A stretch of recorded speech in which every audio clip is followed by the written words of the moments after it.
आज हम चैप्टर शुरू कर रहे हैं वो बेसिकली अब एक्चुअल में पार्ट सी का मेन चैप्टर है जो है कंपनी सेक्रेटरी बेसिक, जिसमें आप सीएस के बारे में ओवरऑल सारी चीजें जानेंगे।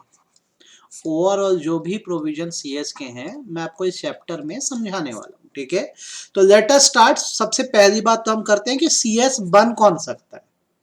तो सीएस बेसिकली एक डेजिग्नेशन है जो कंपनियों में होती है। ये एक प्रोफेशन है, बहुत ऑनरेबल प्रोफेशन है, जिसको इंस्टीट्यूट जो चलाता है उसका नाम है institute of company secretaries of India. जो भी पर्सन इस इंस्टीट्यूट के एग्जाम पास करता है, इनका ट्रेनिंग करिकुलम पास करता है, एग्जाम पास करता है, इनका इंटर्नशिप या ट्रेनिंग पास करता है, वो यहाँ मेंबर बनने के लिए एलिजिबल होता है। और जब कोई institute of company secretaries of India का मेंबर बन जाता है, मतलब यहाँ की रोल बुक या रजिस्टर में उनका नाम आ जाता है, तो वो सीएस कहलाते हैं या कंपनी सेक्रेटरी कहलाते हैं। तो यहाँ पर सिस्टम ये होता है कि आपने एग्जाम क्लियर किया, आपने ट्रेनिंग कर दी, बहुत अच्छा है, बट अगर आपने मेंबरशिप के लिए अप्लाई नहीं किया है तो आप अपने नाम के आगे सीएस का डेजिग्नेशन नहीं लगा सकते। जब तक आप मेंबर नहीं हो आप सीएस का डेजिग्नेशन नहीं लगा सकते। नॉर्मली जब आप मेंबरशिप लेते हो तो ये माना जाता है कि फर्स्ट 5 इयर्स तक आप एसोसिएट कहलाते हो, ठीक है। आपको कहा जाता है एसीएस, एसोसिएट कंपनी सेक्रेटरी। और जब आपके 5 इयर्स हो जाते हैं इस प्रोफेशन में तो आप आगे जो होता है आफ्टर 5 ईयर फेलो की डेजिग्नेशन के लिए अप्लाई कर सकते हो। आपको एफसीएस कहा जाएगा, फेलो कंपनी सेक्रेटरी कहा जाएगा। तो आपको ये ब्रीफ इंट्रोडक्शन तो सबसे पहले पता होना चाहिए। अब थोड़ा थियोरिटिकल पॉइंट से बात करें तो कंपनीज एक्ट का जो सेक्शन 2 सबसेक्शन 24 है वो डिफाइन करता है कि कंपनी सेक्रेटरी या फिर सेक्रेटरी, ये दोनों वर्ड ध्यान रखना, means a company secretary as defined in clause C of subsection 1 of section 2 of Company Secretaries Act 1980, ठीक है। तो क्या है इस डेफिनेशन में, क्या बोला है कंपनी सेक्रेटरी को, तो ये है clause C of subsection 1 of section 2 of company secretaries act 1980। A company secretary means a person who is member of institute of company secretaries of India. तो सीधे ही बोल देता आईसीएसआई का मेंबर, जैसे कि हमने पढ़ा, ठीक है। अब इसकी बेसिकली कंपल्जन कहाँ है अपॉइंट करना, तो अभी ये सन 2020 में अमेंडमेंट आ गया है और अमेंडेड प्रोविजन ये बोलता है कि कोई भी ऐसी कंपनी जिसका पेड अप कैपिटल 10 करोड़ से ज्यादा है, 10 करोड़ रुपीस से ज्यादा है, वहां एक होल टाइम कंपनी सेक्रेटरी रखना कंपलसरी है, ठीक है। आई होप आपको ये प्रोविजन समझ आ गया है। कोई भी कंपनी जिसका पेड अप कैपिटल 10 करोड़ से ज्यादा है वहां होल टाइम कंपनी सेक्रेटरी रखना जरूरी हो गया है। तो आप भी कल को जब सीएस की पढ़ाई कर देंगे तो आपको अभी के हिसाब से रिक्वायरमेंट ध्यान रखनी है कि कंपलसरी रिक्वायरमेंट कहाँ है, जिन कंपनियों का कैपिटल 10 करोड़ से ऊपर है। तो सर अगर 10 करोड़ के नीचे अगर कैपिटल या तो सीएस नहीं रखना है तो कंपनी की रिक्वायरमेंट होगी, अगर कंप्लायंस उनको कराना होगा, उनके यहाँ बहुत सारा कंपनी लॉ वर्क होगा, तो एज अ सीएस आपको अपॉइंट कर देंगे, तो आपके स्कोप में कोई कमी नहीं है। तो अगर आप कल को सीएस बन गए तो आपका रोल क्या होगी, आपकी रिस्पॉन्सिबिलिटी क्या होगी, इस पे भी बात कर दी जाए। तो आपका जो मेन काम है वो ये है कि कंपनी से कंप्लायंस करवाना। कंप्लायंस मतलब होता है रूल फॉलो करवाना। जो ड्यू डेट जिस चीज की पड़ रही है, जो फाइलिंग जब करनी है, आप सब करवा के दोगे। तो मेनली आपका काम है कंपनीज एक्ट 2013 के प्रोविजंस को कंप्लाई करवाना, फॉलो करवाना। उसके अलावा दूसरे corporate rules, taxation rule, industrial rule और जितने इकोनॉमिक लॉज आपकी कंपनी पर एप्लीकेबल होते हैं आपको सब फॉलो करवाना पड़ेगा। फॉर एग्जाम्पल, आप जिस कंपनी में सीएस हो, ये कंपनी जो है इंपोर्ट और एक्सपोर्ट का काम करती है। तो सीधी सी बात है, क्योंकि कंपनी है तो यहाँ पे कंपनीज एक्ट लग रहा है, इंडियन कंपनीज एक्ट 2013। और क्योंकि इनका काम इंपोर्ट एक्सपोर्ट का है तो यहाँ पर फेमा के भी, फॉरेन एक्सचेंज मैनेजमेंट एक्ट के प्रोविजन अप्लाई होंगे। तो एज अ सीएस आपका काम है कि आप इंश्योर करो कि कंपनीज एक्ट के रूल भी बराबर फॉलो हो रहे हों और FEMA, foreign exchange management act के भी रूल फॉलो हो रहे हो। आपकी मेन रिस्पॉन्सिबिलिटी है। तो क्या रिस्पॉन्सिबिलिटी है आपकी, कंप्लायंस करवाना, रूल फॉलो करवाना, ठीक है। फर्दर आपका एज अ सीएस जो रोल है उसको 3 कैटेगरी में बांटा गया है। रोल नंबर 1 आपका जो होता है वो ये होता है कि आप कंपनी के हो स्टैट्यूटरी ऑफिसर।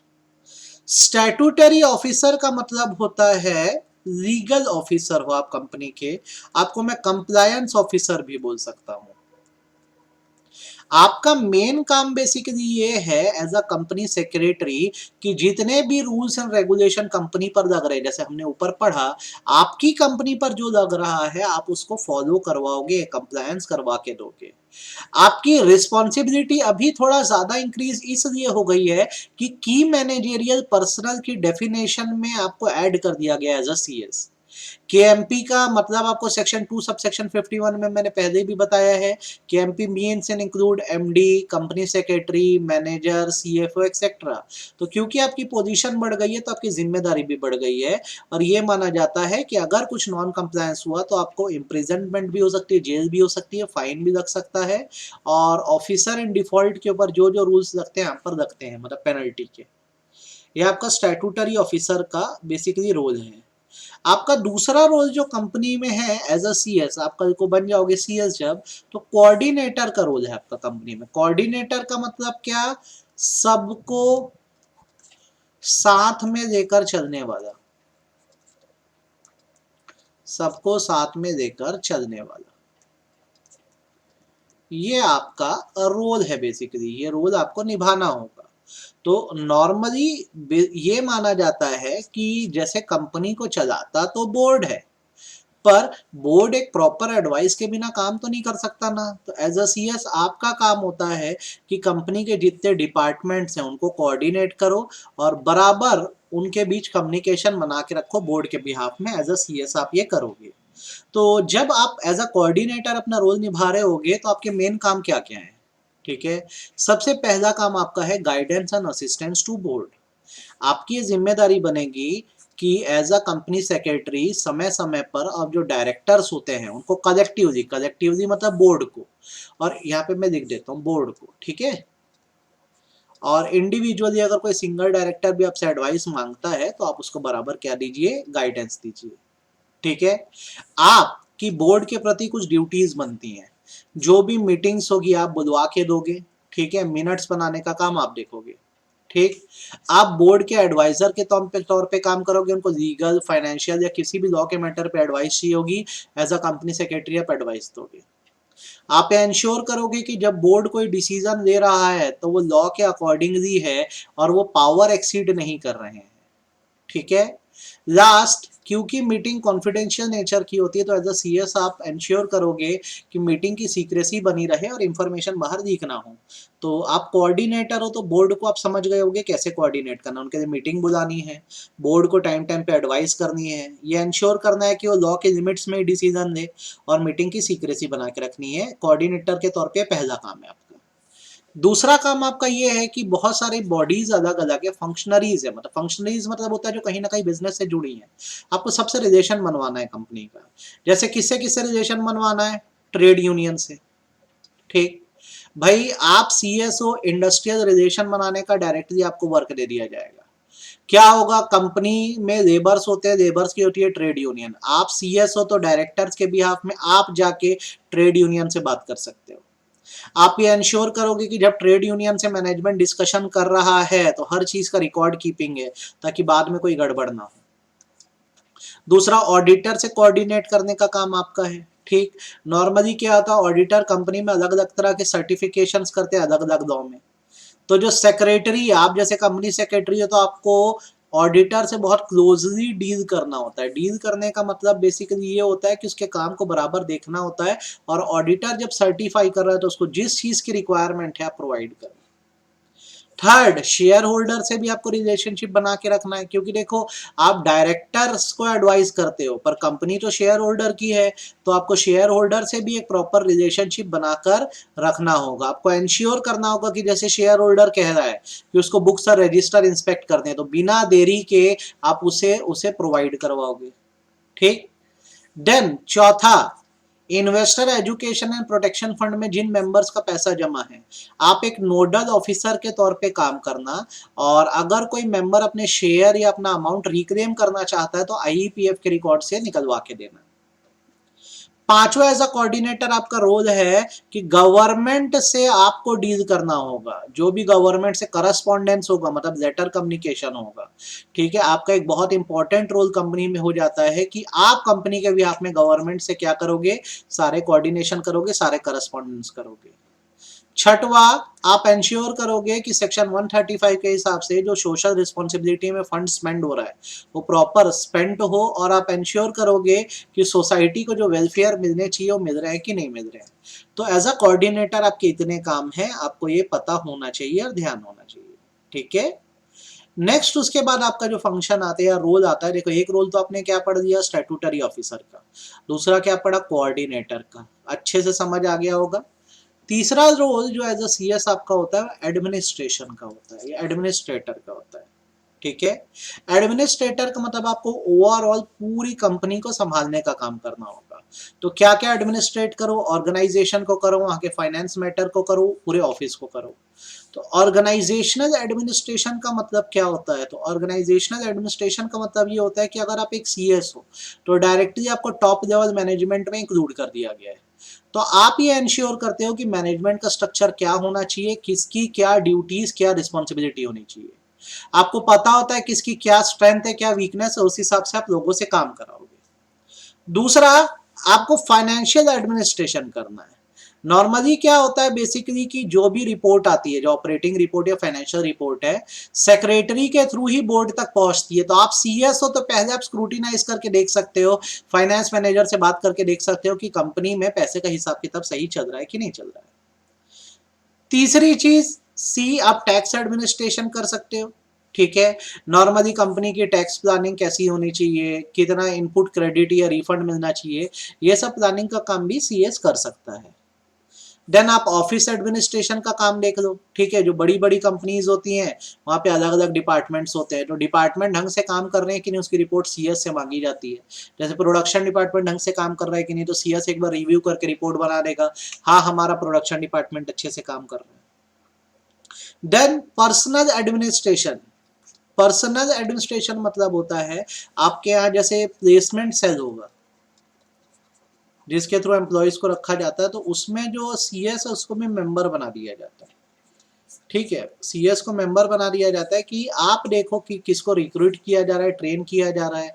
प्रमोशन स्ट्रेटजी में भी सीएस का रोल रखा जाता है, ठीक है। तो आई होप आपको इतने रोल समझ आ गए होंगे और इसमें आपको दिक्कत नहीं गई होगी। और उसके बाद कुछ मिसलेनियस चीजें हैं, ठीक है। जैसे कंपनी की प्रॉपर्टीज के पेपर्स को आप एडमिनिस्ट्रेट करते हो, कंपनी के रिकॉर्ड्स मेंटेन करने का काम आप करते हो, ये सारे आपके रोल में आता है। अब बहुत शांत मन से तीनों रोल को एकदम अच्छे से पढ़ोगे, आपकी जिम्मेदारी बनती है, ठीक है। अब उसके अलावा लॉ के पॉइंट ऑफ व्यू से एकदम एग्जैक्ट बात करते हैं कि अगर आप सीएस हो तो आपकी ड्यूटीज क्या है और आपकी लाइबिलिटीज क्या है, ठीक है। तो नॉर्मली देखो बोर्ड मीटिंग ऑर्गेनाइज कराना, मिनट बनाना, एक्सेट्रा एक्सेट्रा के अलावा भी हमारे बहुत सारे काम है, ठीक है।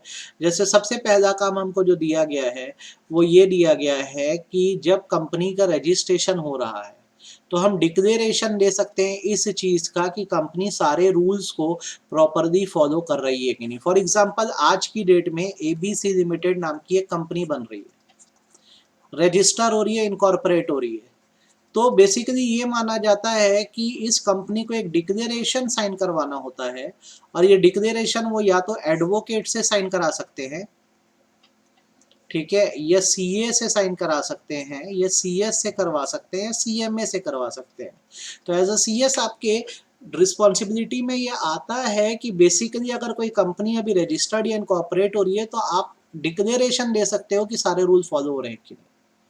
दूसरी बात, आपका काम होता है ऑथेंटिकेशन करने का या सर्टिफिकेशन करने का। आप किसी कंपनी के होल टाइम कंपनी सेक्रेटरी हो तो वहां के पेपर्स को अटेस्ट करने की रिस्पॉन्सिबिलिटी आप पर दी जाती है कि आप उनके पेपर को अटेस्ट कर सकते हो। थर्ड, आपकी रिस्पॉन्सिबिलिटी बनती है शेयर सर्टिफिकेट पे साइन की। नॉर्मली जब कंपनियां शेयर सर्टिफिकेट इशू करती है तो उस पर 2 डायरेक्टर का साइन होना चाहिए और कंपनी सेक्रेटरी का साइन होना चाहिए, ठीक। सिमिलरली एनुअल रिटर्न पे भी कंपनी सेक्रेटरी का साइन जाता है, और अगर कंपनी में कंपनी सेक्रेटरी नहीं है तो कंपनी सेक्रेटरी इन प्रैक्टिस का साइन जाता है। फाइनेंशियल स्टेटमेंट मतलब बैलेंस शीट पी&एल में ही माना जाता है कि साइन कौन करेगा, बोर्ड ऑफ डायरेक्टर के बिहाफ में चेयरमैन करेगा अगर उसको बोर्ड ने ऑथराइज कर दिया है, या फिर दो डायरेक्टर करेंगे, ठीक है। दो डायरेक्टर के साथ कंपनी का सीईओ, सीएफओ और कंपनी सेक्रेटरी की साइन चाहिए अगर वो कंपनी में है। नेक्स्ट आप क्या कर सकते हो, अगर कंपनी को एक अपील फाइल करनी है एनसीएलटी में, या अपीयर होना एनसीएलटी में, तो कंपनी के बिहाफ में आप जाके अपीयर हो सकते हो।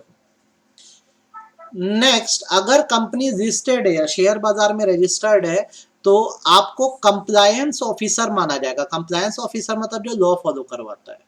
तो आप अगर रजिस्टर्ड, ये इंपॉर्टेंट पॉइंट अच्छे से करना, अगर आप रजिस्टर्ड कंपनी में हो तो एज अ कंप्लायंस ऑफिसर आप सबसे पहले ये देखोगे कि रजिस्टर्ड कंपनी पर जितने प्रोविजन एप्लीकेबल हो रहे हैं आप फॉलो करवा रहे हो कि नहीं। दूसरा, बोर्ड को रिपोर्टिंग भी करोगे और स्टॉक एक्सचेंज और बोर्ड के बीच कोऑर्डिनेशन बनाओगे।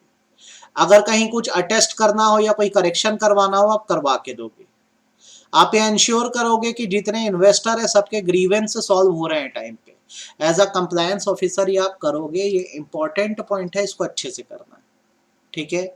देन आपके और क्या काम आते हैं, आपकी रिस्पॉन्सिबिलिटी और ड्यूटी में क्या आती है। अगर डीमैट शेयर है आपके यहाँ, मतलब डीमैटेरियलाइज शेयर है, तो डिपॉजिटरी और स्टॉक एक्सचेंज के बीच आप कोऑर्डिनेशन बनाओगे, ये आपके काम में आता है, ठीक है। आपको ये ध्यान रखना है, ठीक। आई होप आपको इतना अच्छे समझ आ गया है इसकी ड्यूटी क्या क्या है कंपनी सेक्रेटरी का, इसमें प्रॉब्लम नहीं। आगे बढ़ते हैं, एक कंपनी में सीएस को अपॉइंट कैसे किया जाता है। नॉर्मली अगर कंपनी एक प्रिस्क्राइब पेड अप कैपिटल के ऊपर है, जैसे 10 करोड़ के ऊपर अगर एक पब्लिक कंपनी है, तो ये माना जाता है कि सीएस को वहां पे केएमपी या की मैनेजेरियल पर्सनल बनाया जाएगा। सिमिलरली अगर कंपनी ऐसी है जिसका पेड अप कैपिटल, कोई भी हो, प्राइवेट या पब्लिक फर्क नहीं पड़ता, पेड अप कैपिटल 10 करोड़ के ऊपर है, तो वहां पे सीएस रखना ही रखना है। तो अगर सीएस रखना है तो उसके कुछ स्टेप्स होते हैं जो फॉलो करने होते हैं। पहली बात तो ये समझो, सीएस का जो अपॉइंटमेंट है वो बोर्ड करेगा, बोर्ड ऑफ डायरेक्टर्स करेंगे, शेयर होल्डर का इसमें रोल नहीं है। तो सबसे पहला क्या करेंगे, सीएस रखना है तो पेपर में या वेबसाइट पे ऐड दे देंगे और इंटरव्यू कंडक्ट करेंगे कि किसको एज अ सीएस बनाना है। तो बहुत सारे लोग अप्लाई करेंगे, तो एक को फाइनलाइज करेंगे हम। फिर बोर्ड मीटिंग बुलाई जाएगी, सबको बराबर नोटिस दे के, और वहां पे रिजोल्यूशन पास किया जाएगा। किस बात का रिजोल्यूशन, कि हम इस टर्म एंड कंडीशन पे कंपनी में सीएस को रख रहे हैं। थर्ड, अब जैसे हमने सीएस को अपॉइंट कर दिया, तो अपॉइंट करने के 30 दिन के अंदर हमें आरओसी के पास फॉर्म DIR 12 भरना होगा, जिसमें हम ये बताएंगे कि सीएस किस दिन से अपॉइंट हो रहा है। साथ ही साथ क्योंकि उसका कॉन्ट्रैक्ट बना टर्म्स ऑफ अपॉइंटमेंट है, तो MGT 14 फॉर्म भी जमा करेंगे, ठीक है। एक सीएस एक से ज्यादा कंपनी में ऑफिस होल्ड नहीं करेगा। रजिस्टर ऑफ डायरेक्टर में बराबर एंट्री बना दी जाएगी। देखो, register of director and KMP में एंट्री बनाई जाती है कि सीएस किस दिन आया। अब ये सीएस हटेगा तो उसका टर्मिनेशन लिखा जाएगा, फिर नए सीएस की एंट्री हो जाएगी। कंपनी रजिस्टर्ड है तो स्टॉक एक्सचेंज को भी बता दिया जाएगा, ठीक है। आई होप आपको ये बात समझ आ गई। और क्योंकि ये की मैनेजेरियल, पर्सनल या रिलेटेड पार्टी में इसको भी गिना जाता है, तो सेक्शन 188 के प्रोविजन यहाँ पर अप्लाई होंगे, ठीक है। डिस्क्लोजर देना होगा, कहीं आप रिलेटेड तो नहीं है। ये बहुत इजी है, आप एकदम आराम से कर सकते हो, दिक्कत नहीं जाएगी। तो जैसे ये तो अपॉइंटमेंट हो गया, क्या रिमूव किया जा सकता है, तो भाई लाया बोर्ड ने, तो बोर्ड इसको चाहे तो अपने डिस्क्रेशन से हटा भी सकता है, ठीक है। हाउएवर नेचुरल जस्टिस का प्रिंसिपल अप्लाई होगा, मतलब शो कॉज नोटिस दिया जाएगा, सीएस की बात सुनी जाएगी कि उसको भी कुछ कहना है क्या, उसके बाद हटाने की प्रोसीडिंग की जाएगी, ठीक है।